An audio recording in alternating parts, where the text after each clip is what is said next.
Good morning, YouTube. Welcome back to another Daily Scuttlebutt with Ivy's Family Factotum. I'm Manson. It's Tuesday. The weekend is done. A nice long weekend. It's feeling great outside today. A little breezy. Hopefully that's not getting picked up into the camera. Um, Basically, the direction of the wind is coming from the back, so we should be out of it okay. But man, bugs already got me. And I'm just getting out here. Got spiders. Get out of here, spider. Get out of here, spider. Oh my good lord. Get out of here, spider. Get off me. There. Yeah. Little tiny spiders. Yeah, well, being over here next to the rock pile and all the trash, I already knew that there was gonna be more spiders than what we had over there, but it's okay. I'm going to be going into town today. I need to go get some supplies because our well is not plugged into their service pole because I don't have a plug for it yet. So we've been having to run that off of the generator just so people can shower. We have flushing water and such, which I'll turn it on. I leave the generator running while folks are showering, but once that's done, I go ahead and turn off the generator and I just utilize the water that's in the tank, in the pressure tank, to facilitate for flushing toilets, using the sink, wash hands. And then once we've lost the pressure, then I go turn the generator back on, let it pressurize back up, and then turn it back off. Because gas is expensive right now. I don't know how much it is in your neck of the woods, but I know here it's high. And I do need to go get fuel today. I need to get some diesel for the tractor. I need to get some cans filled up because I don't know if you guys caught the short video that I did over on the main channel, but got the lawnmower working, the push mower. So that one, I talked about that. And yes, I talked about that, having the dream on that I had water in the tank. Well, guess what? The carburetor was completely full of water. So obviously gasoline is lighter than water. So once that carburetor was filled up with water, that was it. So obviously I took the spark plug out, took off the carburetor, which the two bolts that hold the carburetor in to the mounting plate, completely gone. So the part where the carburetor sits right up against the body of the engine, there's basically a gap. So even though there's an O-ring in there, if it's not being pressed up against that, it was allowing water to get into that location. Because I didn't have the cover off of like the air filter or anything. So the only thing I can think of, and I try to keep the lawnmower somewhat covered. So even if it's underneath like a bush or a tree or a tent or anything like that, I do try to keep it somewhat covered. I've even utilized a little. It was an older grill cover that I didn't even put on there.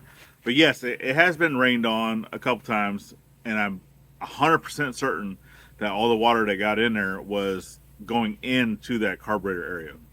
Because I did drain out the tank, the gas tank itself, and it did have. So I put it into like an older mason jar that had nuts and bolts in.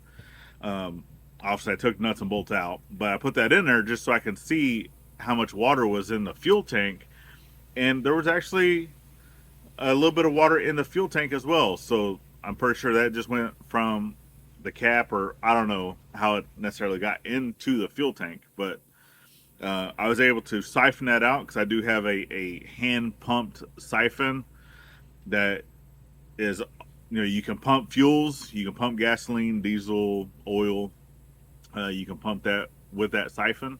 So I was able to remove a lot of the gas out of that, leaving the water behind. And then obviously there was still a little bit because I didn't want to get it too close to where the water was. And then that I just threw over onto one of the fires Gladys had going yesterday. Whew, right? but it is a lot of water. It is more water than it was gas. So, but yeah, that's that. So happy, so stoked. Just a little bit of gasoline that I had in there. I was able to cut quite a bit of the grass right here in front of the RV. But I do need to go get more because I still have a lot more to cut.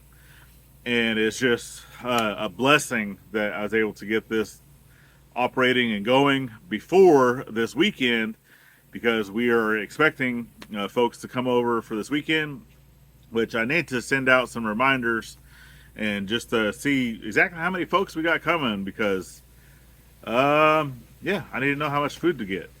So as of right now, we're looking at possibly doing fajitas, doing some steak fajitas.